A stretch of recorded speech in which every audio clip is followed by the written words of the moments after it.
Hi guys! Welcome to my YouTube channel, Love Sweet Life. Ngayon guys, meron na naman tayong pupuntahan, kaya samahan nyo ako dito sa Caliraya Resort Club. So actually guys, this is located at Lumban, Laguna. Alam nyo, medyo sabihin natin nature trip naman yung ating gagawin for this video. So, pagpasok nyo pa lang dito, actually, ihahatid kayo ng mga inaarkilang boat para makapunta kayo dito sa parang man-made resort, which is kilalang kilala dito sa province ng Laguna. So, they have floating playground. So, this part, hinatid kami, parang meron silang maliit na port, tapos eto na yung papasok papunta doon sa floating playground with slide. So, napakadaming mga features, napakadaming pwede nyong gawin. Actually, patok na patok ito. Kita nyo, di ba? Napaka-cute ng kabayong yan. Napakapatok ito sa mga nagbabalak ng team building, which is very timely ngayon. Na alam nyo na, magbabakasyon, summer, kailangan nating mag-unwind. Why not go to places like this we're in? Marami kayong pwedeng gawin. Kagaya nito. Alam nyo, napaka-interesting nitong activity na to kasi para siyang cable. So, siswing ka lang doon, which is very good.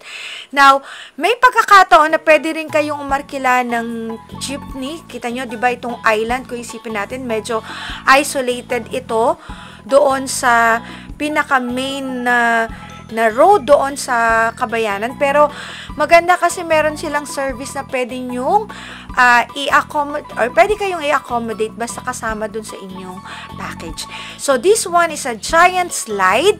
Hindi ko to na-try kasi, alam nyo na, parang medyo hindi ko kakayanin kasi ang taas, ang haba ng slide na to. Meron naman siyang pa-water effect para kapag sobrang init, hindi naman talaga mapapaso yung likod nyo pag dumaus-us kayo sa side na yan. So, kagaya ng binanggit ko kanina, this is somewhat very, sabihin na natin, nature-friendly. At kung halimbawa ang gusto nyo is tahimik, kahit sa kalagitnaan ng pagti-team building nyo is gusto mo pa rin magkaroon ng kapayapaan, medyo naiingayan ka na, pwede kang maggala-gala, napakalaki rin ng area nila.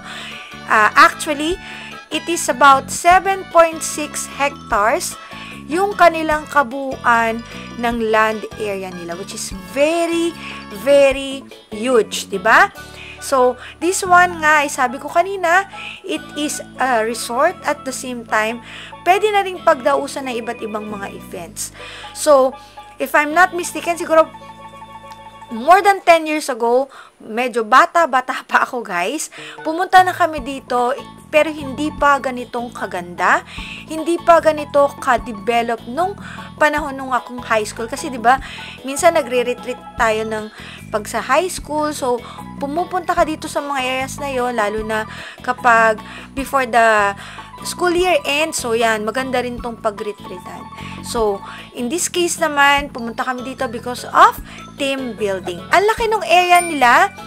So, kahit ilang mga companies, ilang mga grupo ang pumunta rito, siguro hindi naman kayo magiging crowded kasi maraming area na pwedeng pagdausan ng iba't ibang activities.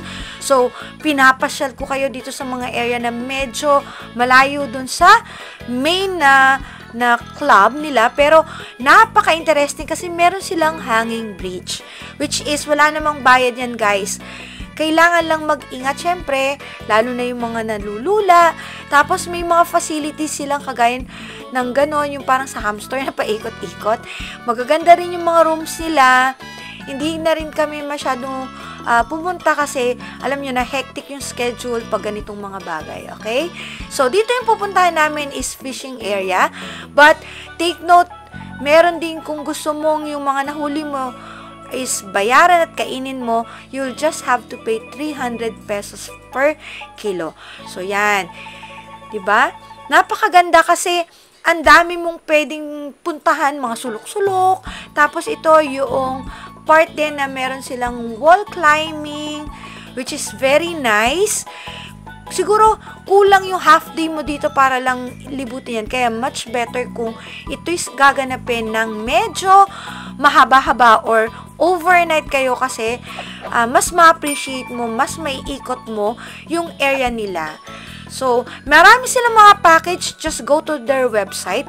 May nakita ko na around 1,300 ang kanilang day tour, if I'm not mistaken, pero pwede nyong i-check yon. So, I hope you like this vlog and please do not forget to like, share, and subscribe to my YouTube channel, Love Sweet Life.